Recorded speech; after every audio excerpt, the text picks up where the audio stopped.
बहुत ही घनी और वे काफी थके मांदे थे और धूप बहुत तेज थी। वे एक बगीचे में एक दरख्त के नीचे विश्राम करने को रुके। वो भवन और वो बगीचा एक वेश्या का था। उस वेश्या ने क्राइस्ट को उस दरख्त के नीचे विश्राम करते देखा है। ऐसा व्यक्ति कभी उसके बगीचे में विश्राम नहीं किया था और ऐसे व्यक्ति को कभी उसने देखा नहीं था। उसने बहुत सुंदर लोग देखे थे, उसने बहुत स्वस्थ लोग देखे थे, लेकिन ये सौंदर्य कुछ और था और ये स्वास्थ्य कुछ और था। वो आकर्षित बंधी हुई कब उस दरख्त के पास आ गई उसे पता नहीं चला।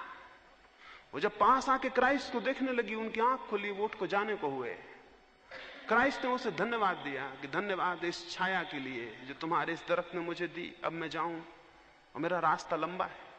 उस वेश्या ने कहा, 2 क्षण को अगर मेरे भवन के भीतर ना गए तो मेरे मन का बहुत अपमान होगा, 2 क्षण रुको। और उस वेश्या ने कहा, यह पहला मौका है कि मैं किसी को आमंत्रित कर रही हूं। लोग मेरे द्वार आते हैं और वापस लौटा दिए जाते हैं। यह पहला मौका है जीवन में मैं किसी को आमंत्रित कर रही हूं। क्राइस्ट ने कहा, तुमने कहा तो समझो कि मैं आ ही गया, लेकिन रास्ता मेरा लंबा है, मुझे जाने दो। क्राइस्ट ने कहा, तुमने कहा तो समझो कि मैं आ ही गया। उस वेश्या ने कहा, इससे मुझे बड़ी पीड़ा होगी। इसका अर्थ होगा आप इतना भी प्रेम नहीं दिखा सकते कि मेरे भवन में भीतर चल सके। क्राइस्ट ने कहा, स्मरण रखना, मैं अकेला आदमी हूं जो तुम्हें प्रेम कर सकता है, और जितने लोग तुम्हारे द्वार आए वो कोई प्रेम नहीं करते।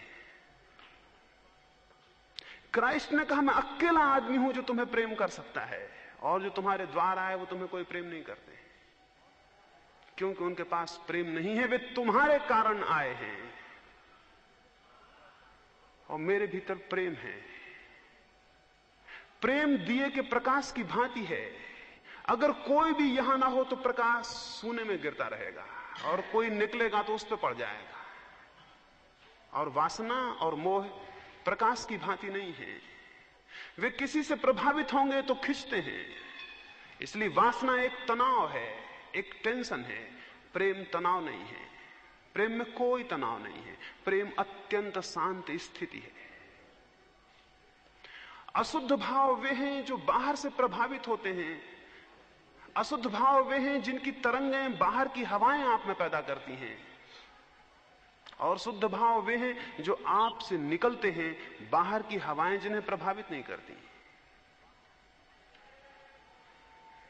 महावीर को और बुद्ध को कभी हम इस भाषा में नहीं सोचते हैं कि वो प्रेम करते थे। मैं आपको ये कहूं, वे ही अकेले लोग हैं जो प्रेम करते हैं, लेकिन उस प्रेम में और आपके प्रेम में फर्क है। आपका प्रेम एक संबंध है किसी व्यक्ति से, उनका प्रेम संबंध नहीं है, स्टेट ऑफ माइंड है, स्टेट ऑफ रिलेशनशिप नहीं है। उनका प्रेम कोई संबंध नहीं है किसी से, उनका प्रेम उनके चित्त की अवस्था है। यानी वे प्रेम करने को मजबूर हैं क्योंकि उनके पास कुछ और करने को नहीं है। लोग कहते हैं महावीर को लोगों ने अपमानित किया, पत्थर मारे, कान में कीले ठोंके, और उन्होंने सब कुछ क्षमा कर दिया। मैं कहता हूं वे गलत कहते हैं। महावीर ने किसी को क्षमा नहीं किया, क्योंकि क्षमा वे लोग करते हैं जो क्रुद्ध हो जाते हैं, और महावीर ने उन पर कोई दया नहीं की, क्योंकि दया वे लोग करते हैं जो क्रूर होते हैं। और महावीर ने कोई सोच विचार नहीं किया कि मैं इनके साथ बुरा व्यवहार न करूं, क्योंकि ये सोच विचार वे लोग करते हैं जिनके मन में बुरे व्यवहार का ख्याल आ जाता है। फिर महावीर ने क्या किया? महावीर मजबूर हैं, प्रेम के सिवाय उनके पास देने को कुछ भी नहीं है। आप कुछ भी करो, उत्तर में प्रेम ही आ सकता है। आप एक फलों से लदे हुए दरख्त को पत्थर मारो, उत्तर में फल ही गिर सकते हैं, और कोई रास्ता नहीं है। इसमें दरख्त कुछ भी नहीं कर रहा है, ये मजबूरी है। और आप जल से भरे हुए झरने में कैसी ही बाल्टियां फेंको, वे गंदी हों या सुंदर हों, या स्वर्ण की हों या लोहे की हों, इसके सिवाय कोई रास्ता नहीं है कि झरना आपको पानी दे दे। इसमें झरने की कोई खूबी नहीं है, मजबूरी है। तो जब प्रेम चित्त की अवस्था होती है तब वो एक व्यवस्था होती है, उसे देना ही पड़ेगा, उसका कोई रास्ता नहीं। तो वे भाव जो भीतर से निकलते हैं, जिनको आप बाहर से खींचते नहीं, जिन्हें आप बाहर से नहीं खींच सकते हैं, वे भाव शुद्ध हैं। और वे भाव जो बाहर के तूफान आप में लहरों की तरह पैदा करते हैं, वे अशुद्ध हैं। जो बाहर से पैदा किए जाएंगे वे आप में बेचैनी और परेशानी पैदा करेंगे, और जो भीतर से निकलेंगे वे आपको बहुत आनंद से भर जाएंगे। शुद्ध और अशुद्ध भाव के लिए पहली बात ये स्मरण रखें, शुद्ध भाव चित्त की अवस्था है, अशुद्ध भाव चित्त की विकृति है, अवस्था नहीं। अशुद्ध भाव चित्त पर बाहर का परिणाम है, शुद्ध भाव चित्त पर अंतस का विकास है।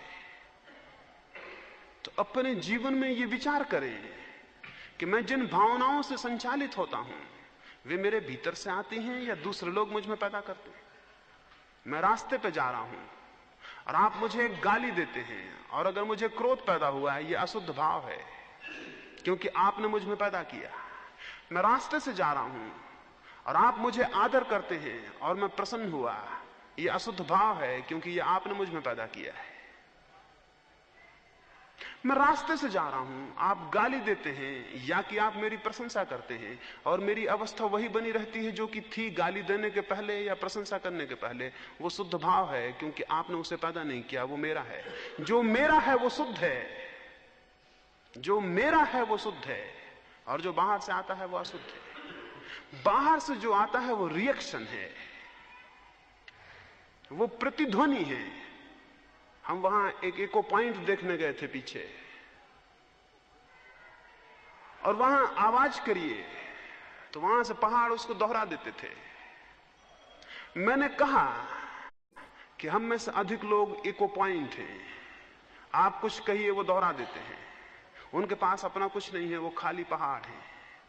आप कुछ चिल्लाइए, वहां से भी चिल्लाहट लौटती है, वो उनकी नहीं है, वह आपने पैदा की थी, और आपने जो पैदा की थी वो आपकी नहीं थी, वो किसी दूसरे ने आप में पैदा की थी। हम सब इको पॉइंट हैं और हमारे पास अपनी कोई आवाज नहीं है और अपना कोई जीवन नहीं है, अपना कोई भाव नहीं है।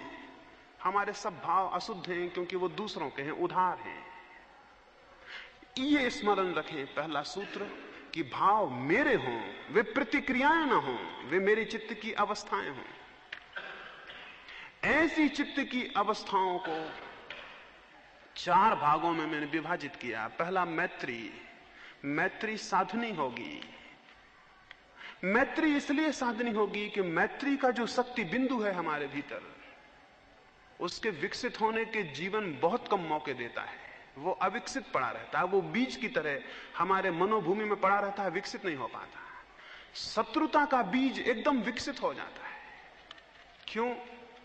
उसके भी प्राकृतिक कारण है, वो भी जरूरत है। वो जरूरत जरूर है, लेकिन जीवन भर की संगी और साथी जरूरत नहीं है। उसे एक दिन जरूरत है, एक दिन छोड़ देने की भी जरूरत है। बच्चा जब पैदा होता है, पैदा होते से ही वो जो अनुभव करता है, पैदा होते से जो उसे अनुभव होता है वो प्रेम का नहीं होता। बच्चे को पैदा होते से जो अनुभव होता है वो भय का, फियर का होता है। और स्वाभाविक है, एक छोटा सा बच्चा जो मां के पेट में बड़ी व्यवस्था और सुविधा में था, जहां कोई अड़चन न थी, कोई परेशानी न थी, भोजन कमाने का, पानी पीने का कोई चिंता न थी, वहां वो बड़े ही सुखद निद्रा में सोया हुआ था और जी रहा था। जब वो मां के पेट के बाहर आता है, एक छोटा सा बच्चा सब तरह से कमजोर, उसे जो पहला अनुभव, जो पहला आघात होता है वो भय का होता है। और अगर भय का आघात हो तो जिनको वो देखता है उनके प्रति प्रेम पैदा नहीं होता, उनसे डर पैदा होता, और जिनसे डर पैदा होता उनके प्रति घृणा। इसे नियम समझ लें, भय कभी प्रेम नहीं पैदा करता है। किसी ने अगर कहा हो कि भय के बिना प्रीति नहीं होती तो बिल्कुल गलत कहा है। भय हो तो प्रीत हो ही नहीं सकती। भय में कभी प्रीत नहीं होती, और ऊपर से प्रीति अगर दिखाई भी जाए तो भीतर अप्रीति होती है। इस दुनिया में जितनी प्रीति हम देखते हैं वो अधिकतर भय पर खड़ी हुई है, और भय पर जो प्रीति खड़ी हुई है वो झूठी है। इसलिए ऊपर से प्रीति रहती है, भीतर से घृणा सरकती रहती है। हम जिन जिन को प्रेम करते हैं उन्हीं को घृणा भी करते हैं, क्योंकि प्रीत ऊपर होती है, घृणा नीचे होती है, क्योंकि हम उनसे भयभीत होते हैं। स्मरण रखें, जो व्यक्ति किसी को भयभीत कर रहा है वो अपने प्रेम पाने के अवसर खो रहा है। अगर पिता अपने पुत्र को भयभीत कर रहा है वो उसके प्रेम को नहीं पा सकेगा।